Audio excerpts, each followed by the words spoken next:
Chez le Léopard de la RDC, chaque secteur du jeu a connu de hauts et de bas.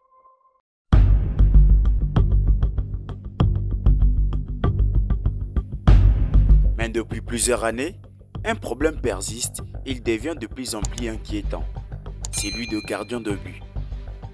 Alors que la République démocratique du Congo s'apprête à disputer 2 matchs cruciaux pour la qualification à la Coupe du Monde 2026 face au Soudan du Sud et le Sénégal, la question brûlante demeure: qui gardera réellement le cage congolaise et surtout, peut-on encore espérer une stabilité à ces postes?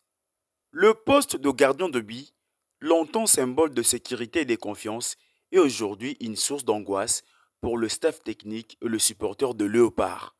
Depuis les retraites de figures marquantes comme Robert Kidiaba, la RDC peine à trouver un successeur digne de ce nom.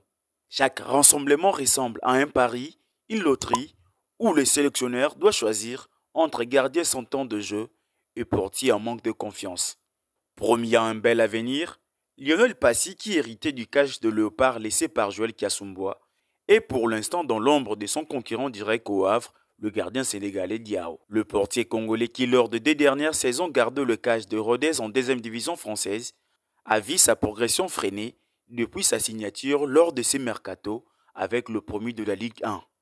Lionel végète aujourd'hui sur le banc du Havre et à l'approche des grands rendez-vous, sa confiance s'étoile. Alors, comment bâtir une sérénité défensive quand son dernier match officiel remonte à 2 mois? En deuxième position, Dimitri Berthaud. Sans club depuis la fin de son contrat avec Montpellier et toujours à la recherche d'un point de chute malgré la clôture du mercato dans les 4 grands championnats d'Europe, l'habitué des scénarios improbables de Léopard est présent. Dimitri Berthaud est celui qui, à chaque regroupement, endosse souvent le rôle de sauveur de Congolais et qui, jusqu'à présent, ne déçoit pas dans le cage malgré son 0 minute en club. Gardien sans compétition mais gardien toujours appelé, jusqu'à quand la RDC pourra-t-elle se contenter de ce pari risqué? Enfin, Timothy Fayulu, lui qui vivait jusqu'à hier une situation encore plus délicate entre incertitude sportive et avenir flou, a vu une porte s'ouvrir à lui en dernière minute. Le jeune portier congolais quitte la Suisse pour l'Arménie chez Noah Football Club dans le cadre d'un prêt.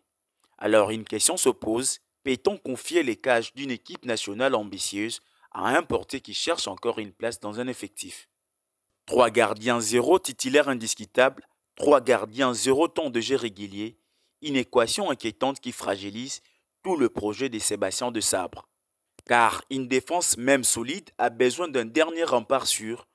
Or aujourd'hui, chaque match de Léopard commence par un handicap mental et tactique. Les adversaires le savent, les supporters le sentent et les joueurs eux-mêmes en souffrent. Alors, quelle solution pour sortir de cette impasse? La première piste est celle de binationaux. Plusieurs talents d'origine congolais évoluant en Europe, parfois même dans de grands clubs. Le défi est de les convaincre de rejoindre le projet Léopard, malgré la concurrence et les hésitations. Une autre option souvent négligée est de miser sur des gardiens évoluant au pays. Certains brillent dans la ligne à foot ou encore en compétition africaine de clubs.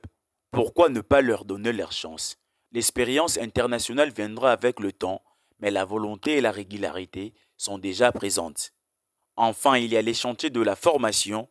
La RDC doit investir dans des académies spécialisées, moderniser ses infrastructures et préparer la prochaine génération de gardiens. Sans vision sur 5 ou 10 ans, la crise risque de durer encore plus.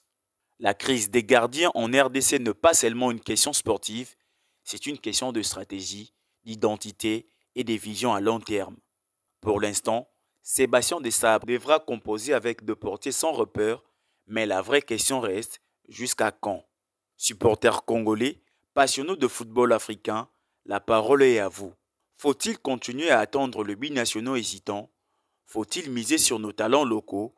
Ou faut-il repenser toute la politique de la formation de gardiens? Une chose est certaine, tant que ces casse-têtes ne sera pas résolu, le Léopard entreront toujours sur le terrain avec une inquiétude et un rêve mondial qui risque de s'éloigner. Si vous aimez le football congolais et le football africain et que vous voulez suivre toute l'actualité sportive, abonnez-vous sur cette chaîne et activez la cloche de notification pour ne rien rater.